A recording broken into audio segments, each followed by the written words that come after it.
I was uninvited to my half-sister's wedding for bringing bad luck, but she paid the price right after. I'm 24, and I'm the product of my father's affair. It's not exactly the kind of introduction anyone wants to make, but in my family, it's the lens through which everything is viewed. I barely remember my mom. I was only 4 when she died in a car crash. There wasn't exactly a line of relatives waiting to take me in either. See, her family had cut all ties when she got pregnant with me. Can't really blame them. She was the other woman who had an affair with a married man, my dad, who already had a wife and daughter. So when she died, my only option was moving in with my dad. I sometimes wonder if things would have been different if my mom had lived, but those thoughts only lead to more pain.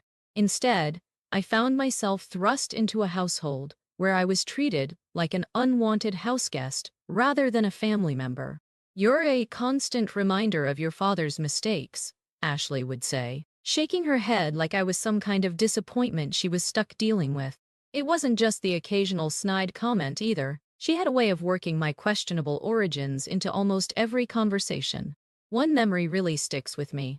I was 8, and all I wanted was to go swimming with my half-sister Rebecca and her friends. Instead of just saying no, Ashley looked me dead in the eyes and said, "Why don't you just stay home and give everyone a break?" I can still see Rebecca's smug little face as they walked out the door, leaving me behind. I spent that whole afternoon crying in my room. And honestly, that pretty much sums up my childhood. The inequality was stark and deliberate. Every holiday, every celebration became an exercise in humiliation. One Christmas stands out particularly clearly in my memory. Rebecca, my half-sister, received a brand new laptop for college. "It's exactly what you needed, sweetheart," Ashley cooed as Rebecca unwrapped it. Then she handed me my gift. A scarf with someone else's initials embroidered on it. "Oh," I remember saying, trying to keep my voice steady. "Thank you. At least you got something," Ashley replied with a tight smile. Some people should be grateful for whatever they receive. Rebecca, being 5 years older, could have been a source of comfort. Instead, she became another tormentor. I remember showing up to school one day wearing purple sneakers I absolutely adored. "You know, those make you look like a clown, right?" she said loudly in the hallway, making sure her friends could hear. But I guess that's fitting. I tried to laugh it off, but after that, I couldn't even look at those sneakers without feeling ashamed. It was just one of countless small cruelties that built up over the years. Middle school was particularly brutal. Rebecca started spreading rumors about me being adopted, which wasn't technically untrue given my circumstances, but it wasn't the whole story either. "Well, you kind of are adopted, right?" she'd say with a shrug when I confronted her.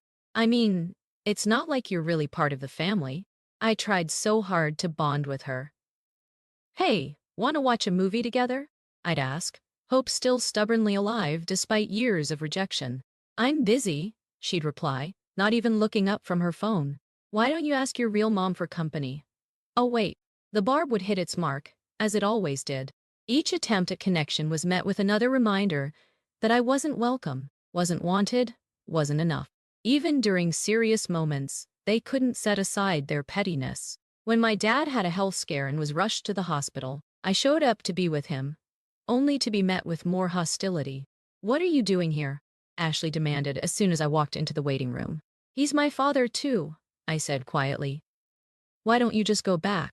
"We've got this," Rebecca snapped, while Ashley muttered under her breath about how I shouldn't even be there. "And my father?" "He was a master of avoidance. I know it's hard," he'd say whenever I tried to talk to him about it. "But try to get along." "Dad?" "They treat me like I'm nothing," I'd plead. "Like I'm some kind of mistake." "Everyone's trying their best," he'd respond, already turning away. "Just give it time." That was his solution to everything, just try to get along. As if I hadn't been trying my entire life. His passive acceptance of their treatment hurt almost as much as their active cruelty. Things changed, or at least I thought they did, when Rebecca brought her fiancé, Roger, home. He was different, the first person in that house who treated me like a normal human being. We talked about movies, music, travel, actual conversations without the undercurrent of resentment I'd grown so accustomed to. "I love your taste in films," he said during one of our first conversations. Have you seen any good ones lately? It was such a simple question, but it nearly brought me to tears. No one in that house had ever asked my opinion on anything before. So when Rebecca asked me to be one of her bridesmaids, I dared to hope. Maybe this was our chance to heal old wounds. Maybe things could be different. Of course, I said, pushing down my instinct to refuse. I'd love to. What followed was a masterclass in passive-aggressive exclusion. I was in the bridesmaids group chat, but might as well have been invisible. Messages about dress fittings and bachelorette party plans flew back and forth, but whenever I tried to participate, I was ignored or dismissed. Hey, when are we going dress shopping? I messaged one day. Oh, don't worry about it. I've got it handled, Rebecca replied hours later. Besides, you probably couldn't afford the ones we're looking at anyway. I threw myself into helping with the wedding prep instead. I addressed invitations, helped with the gift registry, ran errands, anything to prove I could be useful, that I deserved to be included. Then came the bombshell. You can't come to the wedding, Rebecca announced one day, her voice matter-of-fact. Having someone like you, a product of an affair, would bring bad luck to my marriage. I stared at her, speechless for a moment before anger took over. Are you kidding me? After everything, after making me help with all the wedding prep, this is what you do.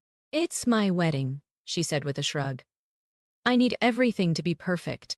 And perfect doesn't include reminders of Dad's mistakes. Perfect. That word had been used as a weapon against me my entire life. I was the imperfect child, the mistake, the blemish on their perfect family picture. You're unbelievable, I spat, years of hurt finally boiling over. You've spent your entire life making me feel like garbage. And now this? What did I ever do to you except exist? Don't be dramatic, she rolled her eyes. This isn't about you. It's about my special day. But the story wasn't over. On Rebecca's wedding day, Roger did something unexpected. During his wedding speech, he called out the family's treatment of me. All of it, the years of exclusion, the casual cruelty, the constant reminders that I didn't belong. I've watched how this family treats their daughter, he said, his voice steady despite the growing tension in the room. I've seen the subtle jabs, the exclusion, the way she's made to feel less than because of circumstances beyond her control, and I can't stay silent anymore. The room went dead quiet as he continued. She deserves better, he declared to the stunned audience. She deserves to be treated like family, not like a mistake. And I'm ashamed to be joining a family that can treat one of their own with such calculated cruelty. The fallout was immediate. My phone exploded with notifications. First a screaming call from Rebecca, then a flood of messages from family members. How dare you ruin my wedding? Rebecca shrieked when I answered her call. This is all your fault. I wasn't even there, I reminded her. You made sure of that. The messages from family members were mixed. Some were furious, demanding to know how I could allow Roger to ruin Rebecca's special day. Others were surprisingly supportive, admitting they'd seen the mistreatment but had never spoken up. Then my father called, his voice tight with anxiety. You need to fix this. Fix what? I asked. I didn't do anything. Tell Roger he was wrong, he pleaded. Tell him things aren't as bad as he made them seem. Rebecca's marriage is at stake. No, I told him firmly. I'm not going to lie about how I've been treated. Not anymore. But this is your sister's happiness we're talking about. Maybe she should have thought about that before treating me like a curse, I replied. Besides, when has anyone in this family ever cared about my happiness? The pressure continued. Messages poured in from family members, all trying to get me to fix things. Rebecca sent long, dramatic texts about how I was ruining her life. But I stood my ground. He looked tired when I arrived, the weight of everything clearly taking its toll. I'm sorry about the speech, he said, stirring his coffee absently. I couldn't stand by and watch them treat you like that anymore. You don't need to apologize, I assured him. You're the only one who's ever stood up for me. He revealed that he and Rebecca were separated. The wedding drama had been the final straw, exposing deeper issues in their relationship. He'd tried to talk to her about her treatment of me, but she'd dismissed his concerns. I always knew she could be mean, he admitted, but I never thought she would treat her own sister like this. When I found out she'd uninvited you, I just couldn't look at her the same way anymore. Some family members tried to blame me for their separation, but Roger made it clear. This was about who Rebecca was as a person, not about me. You deserve better than what they did to you, he told me before we parted ways. Never let anyone make you feel like a mistake again. In the months that followed, things slowly settled into a new normal. Rebecca and Roger's separation became permanent. She never apologized. Instead, she spread rumors that I had somehow manipulated Roger into leaving her. Classic Rebecca, always making herself the victim. My father still occasionally tries to guilt me into smoothing things over, but I've learned to stand firm. Ashley continues to treat me with cold disdain, but now it affects me less. I've finally accepted that I can't change how they see me, but I can change how I see myself. Looking back now, I realize that sometimes the family you're born into isn't the family you deserve. Sometimes the truth hurts, but it's better than living a lie. I may have lost a sister, but I gained something more valuable: self-respect. Roger and I still keep in touch, checking in on each other occasionally. He's doing better now, seeing a therapist and working through his own issues.